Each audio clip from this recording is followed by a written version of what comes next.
Magandang gabi mga idol, ang inyong lingkod Manlalakbay Ghost Hunter. Andito po tayo ngayon mga idol sa lugar na kung saan po ay malapit tayo sa tulay na kinakatakutan nila mga idol, no? So, aalamin po natin mga idol kung gaano ba. Nagsisimula pa lang ako. Iba na ang pakiramdam ko mga idol. Pakinggan niyong mabuti. May nangalabit sa likuran ko. Kaya ako napalingon. At nang ako'y patapos na. So yan po mga idol, hindi na po natin. Mayroong kakaibang boses na sumabay sa aking pakinggan nyo mga idol. Tara na, let's go. Inyong mandirigma, galing pa sa mundo ng kalawakan, tagapagtanggol ng kabutihan, may lakas na pampas ng ipo-ipo at hangin habagat, at singbilis ng kidlat, Manlalakbay Ghost Hunter. Mga idol, no? Pupuntahan po natin yung tulay na sinasabi nila mga idol. Malapit-lapit na rin po dito, no? Kasi kanina mga idol, nung ako pinag-i-intro pa lang, parang kakaiba na po yung naramdaman ko mga idol sa likod ko, no? Kaya napatigil ako ng pag-i-intro. Kasi parang iba talaga mga idol. Wala po tayong kasama kasi dito mga idol. Nag-iisa lang po tayo. Yan po yung paligid niya mga idol. Pasensya na po kayo sa flashlight ko. Napakadilim po. Hindi ko ma-adjust. Yan po. Kita niyo na ba mga idol? Nilakihan ko lang po yung flashlight ko. Yan po mga idol. Pasensya na po kung medyo madilim mga idol. Iwan mo natin yung ating royal. Pupunta po tayo sa tulay mga idol. Andito na po, malapit-lapit na lang po ito mga idol, no? So alamin po natin mga idol kung gaano ba ka-creepy yung sinasabi nilang tulay, ano? Yan po yung paligid niya, oh. Napakadilim po mga idol, no? Wala na po kasi yung flashlight natin mga idol. Malabo na. So ayan po, paligid niya. Pasensya na po kayo sa flashlight, ha.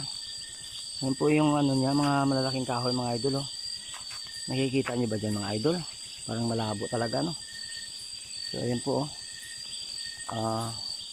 Mga kawayan po yan mga idol, no? Yan po mga kawayan. Yan. Pinapakita ko po sa inyo. Tabi-tabi lang po sa lahat ng mga nandirito, no? Sa mga Encanto, Diwindi, kung ano po mga nandirito.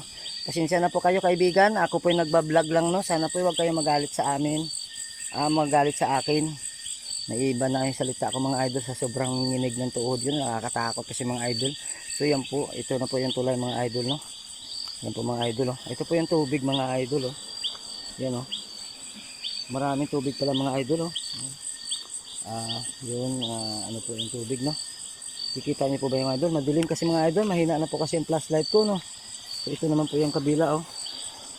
Okay naman po mga idol yung tulay, wala naman po tayo napapansin dito.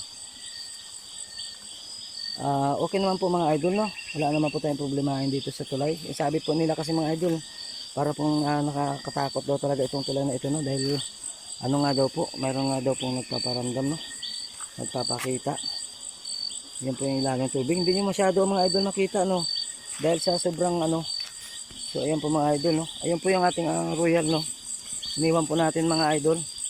Dahil po ay pumunta po tayo ng tulay, no? So ayan mga idol, no? Wala naman po tayong napansin, no? Wala naman nagpapakita. Sabi po kasi nila meron doon nagpapakita mga idol, no? Siguro mga idol natakot sa atin. Natakot siguro sa atin mga idol. Dahil siyempre meron naman tayong dala dito mga idol. Hindi naman tayo pupunta sa mga ganitong area na wala tayong dala. Kailangan meron tayong dala. So si royal po natin mga idol, binalikan na po natin. Para po andito na po tayo kay royal mga idol. Ayan po si royal natin, ayan po. So aabanti tayo mga idol, no? Tara na po mga idol. Dadaan po tayo dyan mga idol. Para po makaano tayo. Sasakay po tayo. Manlalakbay Ghost Hunter.